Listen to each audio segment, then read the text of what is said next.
Hi, welcome to Lekha Kumar family. இந்த video Friday எடுத்தது. முன்னாடி நாள் வியாழக்கிழமை பெங்களூரில் நல்லா மழை பெஞ்சிட்டு இருந்தது. ரொம்ப நாள் கழித்து நிறைய பெஞ்சுது. அதுக்கப்புறமா நைட்டு ஃபுல்லாகவும் தூறல் போட்டுகிட்டே இருந்தது. மார்னிங் எழுந்து பார்த்தாலும் நிறைய தூறல் போட்டுகிட்டே இருந்தது.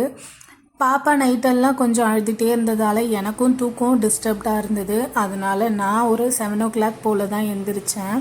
அம்மா 6:30க்கெலாம் எழுந்திரிச்சு லஞ்சு செய்யறதுக்கு ஸ்டார்ட் பண்ணிட்டாங்க.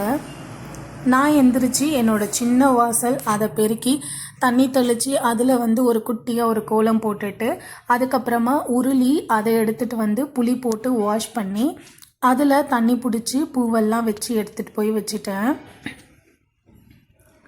எப்போவும் நான் டெய்லியெல்லாம் பூ மாற்றிட்டு இருக்க மாட்டேன். என்கிட்ட எப்போ பூ அவைலபிளாக இருக்கோ அப்போல்லாம் அதில் பூ மாற்றி வச்சிடுவேன். ஸோ இது நம்ம வாசலில் வைக்கும்போது நமக்கு ஒரு நல்ல பாசிட்டிவ் வைப்பாக இருக்கும். ஸோ நீங்களும் ஃபாலோ பண்ணி பாருங்கள். அதுக்கப்புறமா பிரேக்ஃபாஸ்ட் செய்யறதுக்கு ஸ்டார்ட் பண்ணிட்டேன். ஆஃப்டர்நூன் லஞ்சுக்கு அம்மா ஒயிட் ரைஸ், நூக்கல் போட்டு சாம்பார், அதுக்கப்புறம் பொரியலுக்கு கேரட் பீன்ஸு இதை தான் செய்திருந்தாங்க. நான் எப்போவுமே பிரேக்ஃபாஸ்ட்டு டின்னரு பிரேக்ஃபாஸ்ட்டில் ஆரம்பித்து ரெகுலராக ரொட்டீன் எல்லாமே நான் செய்திருவேன். பாப்பாவை அம்மா பார்த்துப்பாங்க. அதுக்கப்புறம் இன்றைக்கி பிரேக்ஃபாஸ்ட்டுக்கு தோசை செய்து அது கூட அந்த நூக்கல் சாம்பார் தான் வச்சு கொடுக்கலாம் அப்படின்னு சொல்லிட்டு தோசை ஊற்றிட்டு இருந்தேன். அதுக்கப்புறமா எப்போவுமே முன்னாடி நாள் கொஞ்சமாக ஒயிட் ரைஸ் எடுத்து வச்சு அதில் தண்ணி ஊற்றி வச்சுடுவேன். அதை மிக்ஸி ஜாரில் ஆட் பண்ணி கூட கொஞ்சம் தயிர், கொஞ்சமாக உப்பு இதையும் சேர்த்து அடித்து அதை கொடுத்துருவேன். ஸோ இது நிறைய நமக்கு ஹெல்த் பெனிஃபிட்ஸ் இருக்குது. அதே மாதிரி நம்மளோட பாடியை கூலிங்காக வச்சுக்கிறதுக்கும் ஹைட்ரேட்டடாக வச்சுக்கிறதுக்கும் இது ஹெல்ப் பண்ணும். மார்னிங் எழுந்ததும் நான் எப்போவும் ஒரு டீடாக்சிஃபைட் ட்ரிங்க் எடுத்துப்பேன்.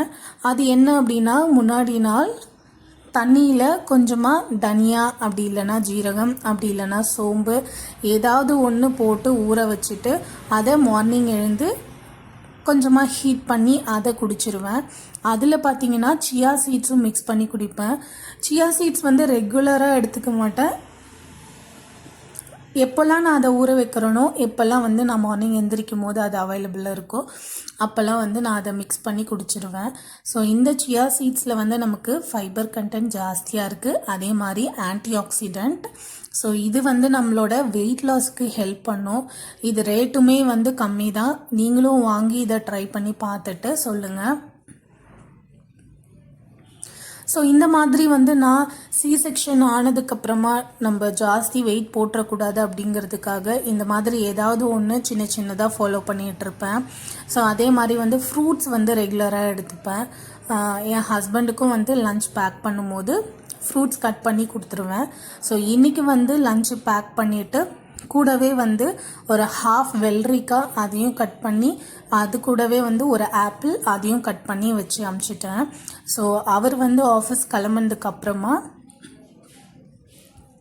கொஞ்ச நேரம் பாப்பா கூட இருந்தேன். ஏன்னா அவள் அழுதுகிட்டே இருப்பாள். நான் சமைக்கும் போது அம்மா தான் வச்சிட்ருப்பாங்க. அதுக்கப்புறம் தோசை ஊற்றி நானும் அம்மாவும் சாப்பிட்டோம். பாப்பாவுக்கு கொஞ்சமாக ஊட்டி விட்டேன். இப்போல்லாம் இன்னும் ஃபுல்லாக அவங்க சாப்பிட்றதுக்கு ஸ்டார்ட் பண்ணலை. இப்போ தான் 6 month ஆகுது. 7 monthல இருந்து தான் கம்ப்ளீட்டாக ஊட்டுறதுக்கு ஸ்டார்ட் பண்ணணும். இப்போல்லாம் கொஞ்சம் கொஞ்சம் அப்பப்போ ட்ரை ஃப்ரூட் ஜூஸ் கொடுத்தேன் அப்படின்னா அதை ஒரு 2 ஸ்பூன் அளவுக்கு குடிச்சுப்பாங்க. அதுக்கப்புறமா வீடு க்ளீன் பண்ணுறதுக்கு ஸ்டார்ட் பண்ணிட்டேன். பாப்பாவோட பொம்மையெல்லாம் அங்கங்கே போட்டு வச்சுருவாங்க. டெய்லி ரெகுலராக இது ஒரு ரொட்டீன் எனக்கு. அதெல்லாம் கலெக்ட் பண்ணி அவங்களோட ஒரு கூடையில் போட்டு வச்சுட்டு அதுக்கப்புறமா வீடெல்லாம் க்ளீன் பண்ணிகிட்டு இருந்தேன். எப்போவுமே தேர்ஸ்டே அப்படின்னா நான் வீடெல்லாம் க்ளீன் பண்ணி மாப் போட்டு விட்டுருவேன். அதே மாதிரி பூஜை பொருளையும் வாஷ் பண்ணி அதை நல்லா தொடச்சி மஞ்சள் குங்குமம் வச்சு வச்சிடுவேன். செவ்வாய்க்கிழமை, வெள்ளிக்கிழமை இந்த 2 நாள் மட்டும் நான் வீடுக்கு மாப்பும் போட மாட்டேன். அதே மாதிரி பூஜை பொருளும் க்ளீன் பண்ண மாட்டேன். ஸோ மற்ற நாளில் இந்த 2 வேலையுமே நான் பண்ணிடுவேன்.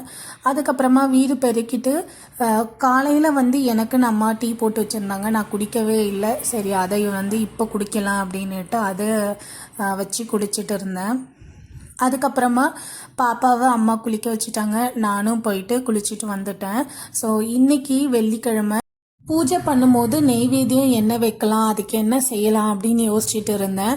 ரொம்ப நாள் ஆச்சு கேசரி செய்து, சரி அதை தான் செய்யலாம் அப்படின்ட்டு செய்துட்டு இருந்தேன். நாங்கள் சின்ன வயசாக இருக்கும் போது எங்கள் அம்மா எங்கள் வீட்டில் ஏதாவது ஒரு ஸ்பெஷல் டே அப்படி இல்லை எங்களுக்கு யாருக்காச்சும் பர்த்டே அப்படின்னா இதை தான் செய்து கொடுப்பாங்க. இதில் வந்து முந்திரி, திராட்சை, நெய் இதெல்லாம் கூட விட மாட்டாங்க. அப்போ வந்து இது ரொம்ப டேஸ்ட்டாக இருந்தது. அதே மாதிரி அதை செய்துட்டு கேக் மாதிரி கட் பண்ணி வச்சுருவாங்க. அதுக்கப்புறம் நிறைய ஸ்வீட் வந்ததால் இதை மறந்தே போயிடுச்சு. அதுக்கப்புறம் பூஜை செய்கிறதுக்காக பஞ்சபாத்திரத்தில் இருந்த தண்ணியை மாற்றிட்டு, பஞ்சபாத்திரத்தில் எப்போவுமே நான் கொஞ்சம் ஜவ்வாது, கொஞ்சம் ஏலக்காய் தூள் சேர்த்து வச்சிடுவேன். ஏன்னா நம்ம பூஜை ரூமில் வாசனையான பொருட்கள் பயன்படுத்தும் போது லக்ஷ்மி கடாட்சம் வரும் அப்படின்னு சொல்லுவாங்க.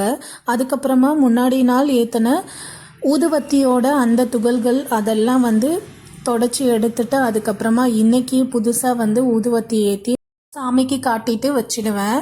இங்கே நான் பெங்களூரில் வந்த புதுசில் இந்த பூஜை ரூமுக்குன்னு இருக்கிற கபோர்டை பார்த்துட்டு நான் கொஞ்சம் ஷாக் ஆகிட்டேன்.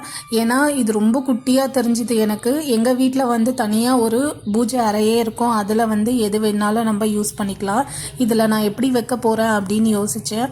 அதுக்கப்புறமா எங்கள் அம்மா வீட்டில் கல்யாணத்துக்காக வாங்கி கொடுத்த அந்த பூஜை பொருளை மட்டும் வச்சுக்கிட்டேன். அதுக்கப்புறமா என் ஹஸ்பண்ட் பாப்பா பிறந்ததுக்கப்புறமா பழனிக்கு போயிருந்தார். அப்போது ஒரே ஒரு முருகர் ஃபோட்டோ மட்டும் வாங்கிட்டு வந்திருந்தார். அந்த முருகர் ஃபோட்டோவுக்கு ஒரே ஒரு மண் அகல் விளக்கு மட்டும் ஏற்றிடுவேன். அதுக்கப்புறமா நெய்வேத்தியம் வச்சுட்டு பாப்பாவை கூட்டிகிட்டு வந்து அவங்களையும் வந்து சாமி கும்பிட்றதுக்கு காட்டிட்டேன். பாப்பாவுக்கு அது எப்பவுமே வந்து இந்த பூஜை ரூமில் அந்த விளக்கெல்லாம் எரியறத பார்த்தா ஒரு ஹாப்பியாக இருக்கும். அதையே வந்து பார்த்துட்ருப்பாங்க. அதுக்கப்புறம் பாப்பாவுக்கு விபூதியெல்லாம் வச்சுட்டு சாமிக்கிட்ட வச்ச நெய்வேத்தியம் அதிலேருந்து எடுத்து கொஞ்சமாக ஊட்டி விட்டேன். அது ரொம்ப ஹாப்பியாக இருந்துச்சு பாப்பாவுக்கு. அதுக்கப்புறமா சரி ஸ்வீட்டு அது ஜாஸ்தியாக கொடுக்கக்கூடாது அப்படின்ட்டு கொடுக்கல. பட் அவங்க கேட்டுகிட்டே இருந்தாங்க. கொஞ்சமாக கொடுத்துட்டு விட்டுட்டேன். அதுக்கப்புறம் நானும் சாப்பிட்டுட்டு அம்மாவுக்கும் நெய்வேத்தியம் கொஞ்சமாக கொடுத்துட்டேன். அவ்வளோதான். இந்த வீடியோ பிடிச்சிருந்தா லைக் பண்ணிக்கோங்க, சப்ஸ்கிரைப் பண்ணிக்கோங்க. இன்னொரு வீடியோவில் பார்க்கலாம். பாய்.